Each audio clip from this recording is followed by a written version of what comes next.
Most important figure ever to live here in the town of Litchfield, New Hampshire, was a guy by the name of Wiseman Claggett. Talk about a Dickensian name, Wiseman Claggett. Man himself was as odd and compelling as his name. His history is worth a book, I would say. He was born in Bristol, England in 1721. His father was a barrister, that is, a lawyer. Wiseman was his only son, so he was spoiled rotten. He too studied law, became a barrister himself. He was, in fact, admitted to the court of the King's Bench. When he was 27, he sailed to the West Indies, and for 10 years he practiced law on the island of Antigua. There he met a gentleman of means by the name of John Weeks. Mr. Weeks settled upon Wiseman Claggett an annuity of £50 sterling each and every year.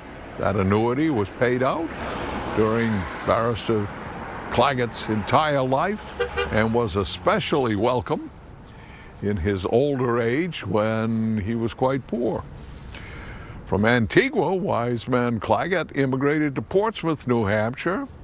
Here he became the King's Attorney General and the Chief Magistrate of the town, and he got married to a local woman named Gladys Mitchell. It was, by the way, Judge Claggett who conducted the trial of Ruth Blay, the last woman to be hanged in New Hampshire, 1768.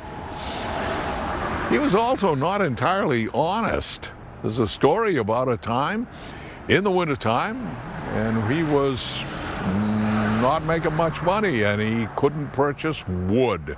So he sent his servant out to insult a farmer who was passing by with a load of wood. And the farmer swore at his servant, and Judge Claggett had the farmer arrested and fined.